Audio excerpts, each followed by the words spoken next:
Sorry, can I just make one more point as well, which is Councillor Hinton, I think, is going in absolutely the right direction. We're at full council last time, a shop owner came in and she said she cleans in front of the shop.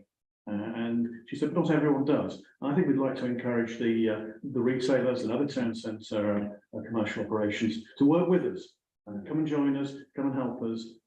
It's everyone will gain when the town looks a lot better, and it's worth doing. But just councillors sitting around the table, it isn't the solution. We need to involve everyone. Thank you. I completely agree with all the points councillors Hinton and Rushman have made on bins.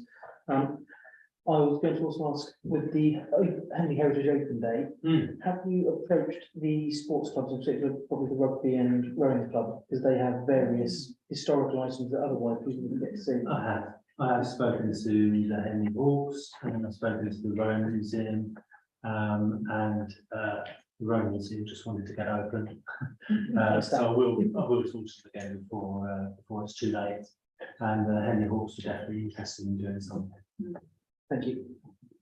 Sorry, to go back to the bin situation, I really like your approach, Councillor Hinton, about the holistic approach, and I think part of that is also reviewing recycling and the new legislation that is coming through. Just a couple of observations. As soon as you walk down Bell Street, you've got the Domino's pizza. If a single Domino's pizza package is put into one single bin, you can't put any more rubbish in it.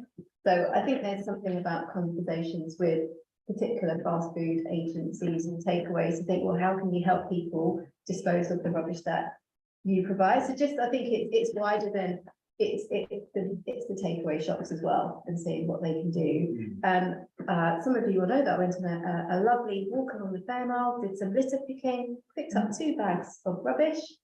And again, it was a nice family activity, but I do think that we are all in this together. Like, there is that sense of we can also make a difference where we are in front of our own doorstep. And I have come across the Henley Wombles. I really like that. You know, the whole campaign of Keep Britain Tidy. It is applicable to every single person, every one of us. Not us two, because we're bad, but everyone else. Britain Tidy, but generally the message of Keep Britain Tidy is that, you know, try not to litter. So yeah, so I would just, I think there's a question I'm asking here about Henley Wombles, communication with the general public. We all have a part to play in this, in keeping our town clean and tidy. And following with that, I think I was really pleased to see the HRR Big River cleanup after the regatta day. I think something we ought to be encouraging along the same lines. Yeah, river litter is really, to please include that river litter. I think it's more than just that, just on site, but they focus a lot on the river. Thank you. Oh, I just wanted to say that I did the last retailers forum. It was an agenda item to talk about shopkeepers keeping their space clean as part of the pre-coronation timing. So it's already been mentioned. I've got another meeting in the next week, and I'll mention it again. Just return to the Imperial Hotel briefly. Councillor Dodd said exactly right, but why can't it be a hotel? Premier Inn think they've got a viable business by opening a huge great hotel. So why can't we have the Imperial Hotel? Seems to be the perfect hotel near the station. It's called the Imperial Hotel. It looks great. It was built as a hotel. I hope you can make the argument too that if Premier Inn think there's business in hotel beds in Henley, why don't the owners? I think they're 2 completely different types of hotels. Yeah. 150 rooms versus 16. Yeah. The viability factor is that's probably where it comes from. Yeah, I understand where the others might come from, but it may be that they just need a bit of pointing in that direction. Have you realised the relay, for example? I am It's been refurbished. in touch with another organisation who looks at old buildings and with a view to kind of turning them into creative spaces or shared workspaces and that kind of thing. And there is an intention to bring them to Henley to have a look at it with those eyes. It's great you got in touch. I can't remember us ever making contact with the owners before, to be honest, and so well done. Maybe we should park the rest of that conversation till after the meeting. Yes. Okay, so agenda item 11 is finances to consider the management accounts to May 2023. On page 21 of the agenda.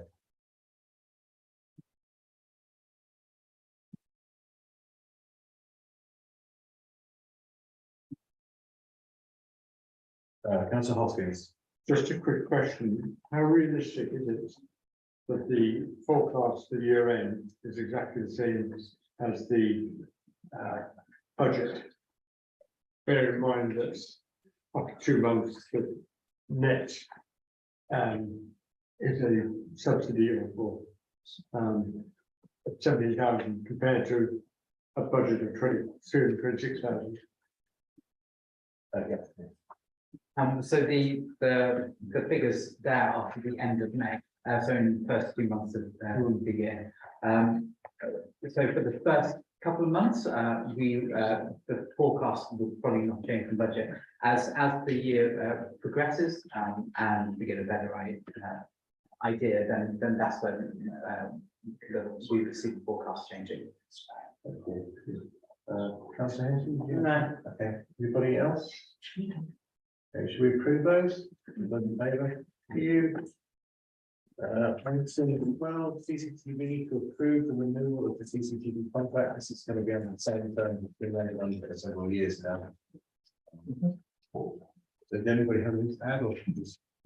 Can I ask, what's the expected lifetime of the existing cameras and cables? Do we know how, I can't remember when they were last replaced. I know it was talked about 2003, wasn't it? I can't answer that question directly, but I can in a roundabout way. The cameras down at Mill Meadows, which we paid for the installation and replacement of, they were replaced only last year. The other ones are on a rota with the other towns, and it's the district council who pays for the upgrade replacement of all those cameras. And that is on a rolling basis. I believe one of them has just been done. I have a feeling Henley might be next on the list, so I think it is in the next year also, but don't know. We haven't set aside any capital reserve for that, have we? As I said, so it's SODC who pay for this. Is it? Yes. Okay. Very generous. That's it's surprisingly good news. Anybody else comments on the contract?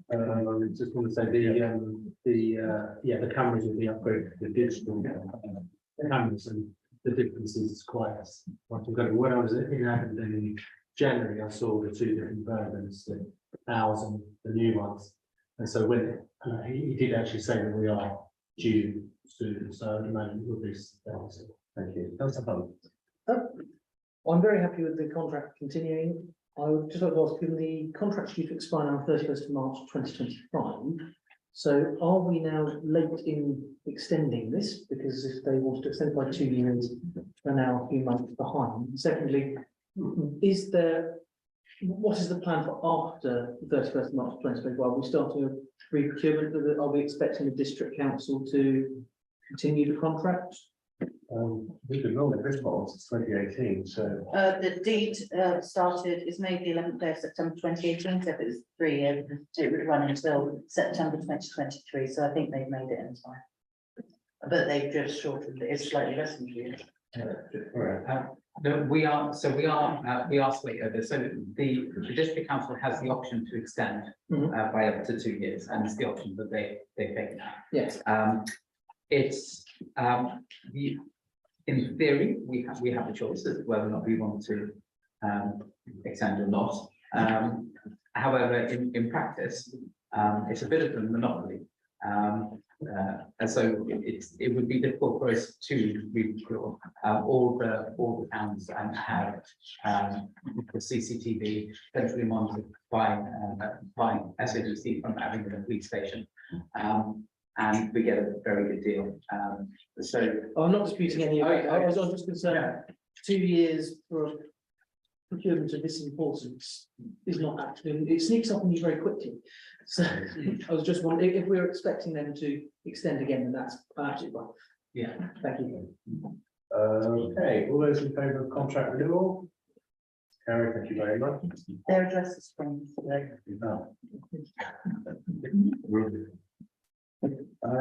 So moving on to last item 13, progress reports.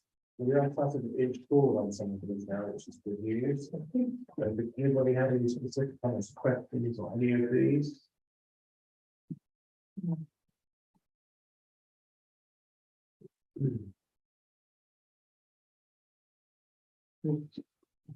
I assume, Yeah. I assume we'll get further details on the repointing when the third quote comes in. I suppose, yeah. Do we know which areas these are for? Is it just for parts of marketplace, not the whole of No, it's marketplace? market, well, with areas on the marketplace that we do. Right, okay, thank you. And we're going to do the third quote. Oh, but all the things, Oh, okay. be before the time. And Thank you. I know nothing about repointing, so I'm just interested to know what does repointing mean and is it a? It's between the slabs, it's basically the ones that either Grouton's or, well, not technically, don't go Grouton, it's come out between the slabs.